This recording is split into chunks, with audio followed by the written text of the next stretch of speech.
When we left, it was 70-0.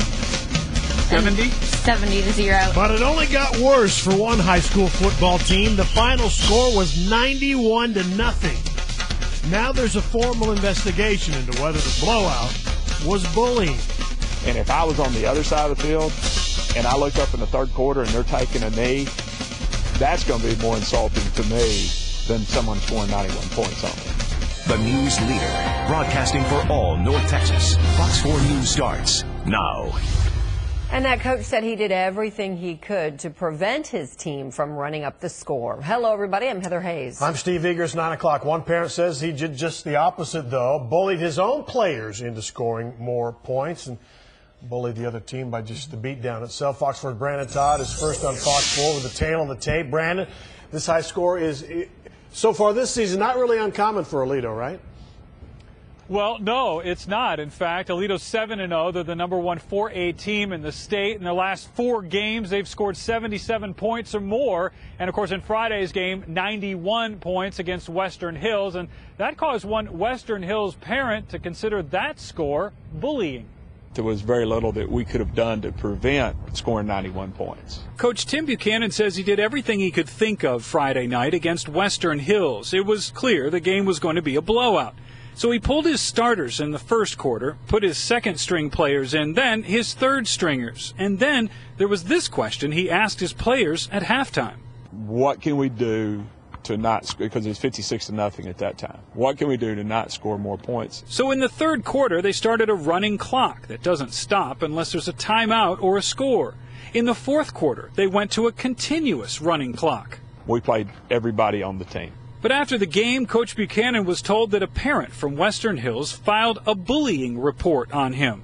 Buchanan says the parent reported that the Aledo players showed good sportsmanship, but that Buchanan bullied his players to bully the other team and run up the score.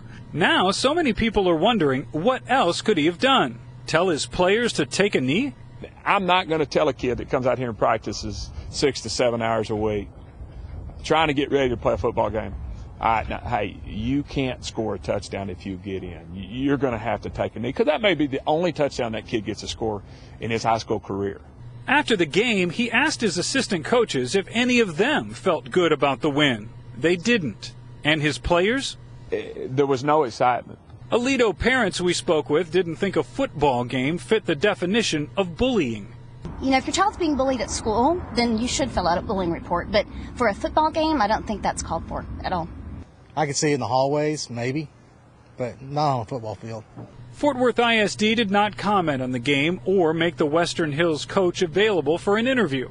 But there was a brief chat Friday night in the middle of the field once the clock finally ran down. Because after the game, when we shook hands, I said, "John, I'm sorry." And he goes, "Coach, you did everything you could to keep the score down. Could have been worse." Right, and that's true. I was told by the coach, Coach Buchanan, he said that in the entire game, his offense only took 32 snaps and only had the ball for possession time of 7 minutes. Now, 32 snaps in a game is far less than they would normally see. Now, on the Western Hills side, the first 3 games of the season, Steve, their opponents scored in those 3 games 61, 62, and 63 points. So this certainly isn't the first upset that they've had. Right. A great 7-0 team against a really bad this year 0-7 team, and things happen. I have a question for you. How's the district treating this bullying complaint? Like any other bullying complaint? As far what goes next with this investigation? Right. So the complaint was made on the district's website. They have a section where you could fill out a bullying report. The district is taking it seriously. The superintendent told me himself he's going to talk with the principal, the coaches, the players. They're going to treat this as they would any other bullying report that's made. Steve? And in a game like this, nobody really wins here, right? I mean, if the starters played for less than a quarter, they're not really working on their game that much. Well, they're not. I mean, they only had the ball 7 minutes. You can't really accomplish much. You can't really learn anything. And, I mean, 91 points is a high score, but then what happens when they face a really good team, a tough team? I mean, does this sort of, make them relax a little bit? And the coach really wasn't very happy with the way things turned out. Got it. Okay, Brandon Todd, nice job. Thank you.